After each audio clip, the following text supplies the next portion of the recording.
సూర్యాపేట జిల్లా చిన్నకొడూరు మండల కేంద్రంలో ఘనంగా సావిత్రిబాయి పూలే జీవిత చరిత్ర భారతదేశానికి ఆదర్శమని ముదిరాజ్ హక్కుల సాధన సమితి రాష్ట్ర అధ్యక్షులు జింగింటి శ్రీనివాస్ ముదిరాజ్ అన్నారు. సావిత్రిబాయి పూలే జయంతి ఈ సందర్భంగా ఆయన మాట్లాడారు. సావిత్రిబాయి పూలే చిత్రపటానికి పూలమాలలు వేసి నివాళులర్పించి మహిళల హక్కుల కోసం, కుల వివక్ష విముక్తి కోసం సావిత్రిబాయి పూలే అనేక పోరాటాలు చేశారని, అదేవిధంగా మహిళా అభ్యున్నతి కోసం తన భర్త జ్యోతిబా పూలే వద్ద చదువు నేర్చుకుని మహిళా పాఠశాల నెలకొల్పి మహిళా లోకానికి అక్షరాలు నేర్పి భారతదేశంలో మహిళలను అగ్రమార్గిగా నిలిపిన గొప్ప సంఘ సంస్కర్త సావిత్రిబాయి పూలే అని కొనియాడారు.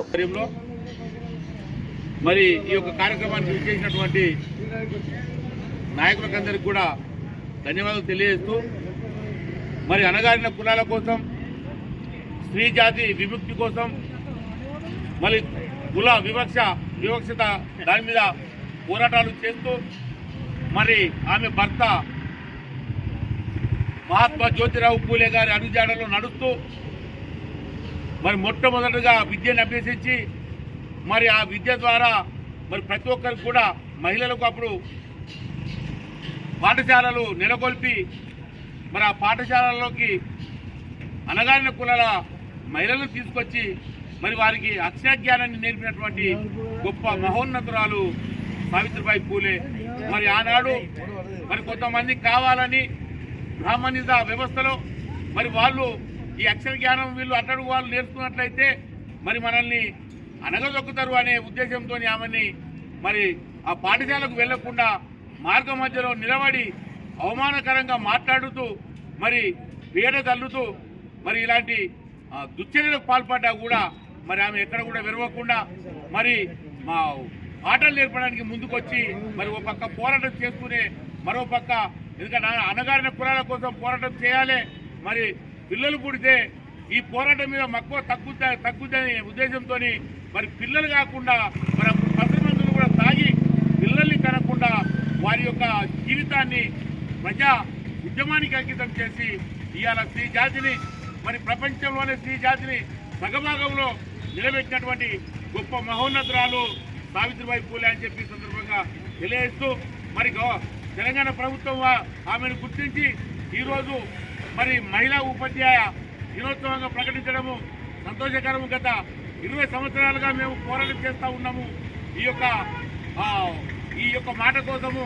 అదేవిధంగా ఈ రోజుని కూడా మరి సెలవు దినంగా ప్రకటించాలని చెప్పి మరి ప్రభుత్వాన్ని డిమాండ్ చేస్తూ ఉన్నాము. మహిళా ఉపాధ్యాయ దినోత్సవాన్ని మరి సెలవు దినంగా ప్రకటించాలని డిమాండ్ చేస్తూ ఉన్నాము. ఇది కూడా నెరవేర్చాలని మరి మేము ప్రతిపాదిస్తూ ఉన్నాము. జై పూలే.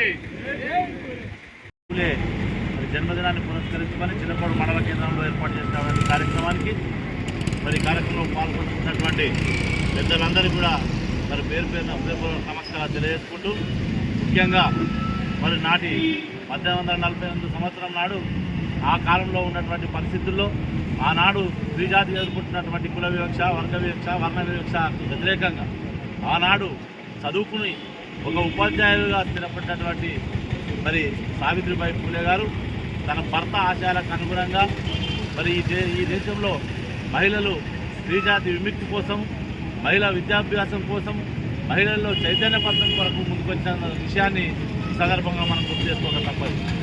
మరి వారి మార్గదర్శకత్వంలో ఈనాటి సమాజం, ఈనాడు ఉన్నటువంటి మహిళా మూర్తులు మరి వారి అడుగుజాడల్లో మరి భవిష్యత్తులో మరి వారిని స్ఫూర్తిగా తీసుకొని మరి అన్ని రంగాల్లో కూడా మరి రాణించాలని చెప్పి ఈ సందర్భంగా నేను ఆకాంక్షిస్తూ ఉన్నాను. మరి గత తెలంగాణ రాష్ట్రం ఏర్పడిన తర్వాత ఆనాటి రాష్ట్ర ప్రభుత్వం కూడా ఎన్నో సంక్షేమ కార్యక్రమాలను మహిళల పేరు మీద తీసుకొచ్చినటువంటి విషయాన్ని ఈ సందర్భంగా నేను గుర్తు చేస్తూ ఉన్నాను. అన్ని రంగాల్లో కూడా మహిళలకు రిజర్వేషన్ కల్పించాలని పార్లమెంటు ద్వారా, చట్టం ద్వారా మహిళలకు మరి స్థానిక సంస్థల్లో కాకుండా అదేవిధంగా చట్టసభల్లో కూడా మరి 33% రిజర్వేషన్ కల్పించినటువంటి ఘనత ఆనాటి ప్రభుత్వాన్ని. మరి అది కూడా ఈ సందర్భంగా నేను గుర్తు చేస్తూ, మరి రాబోయే కాలంలో మహిళా లోకం, మహిళా సమాజం సావిత్రిబాయి పూలే గారిని ఆదర్శంగా తీసుకొని ముందుకు పోవాలని చెప్పి ఈ సందర్భంగా కోరుకుంటూ వారికి ఈ సందర్భంగా జన్మదిన శుభాకాంక్షలు తెలియజేస్తా ఉన్నాను. జై సావిత్రిబాయి పూలే గారు, జై మహాత్మా జ్యోతిబా పూలే, జై తెలంగాణ.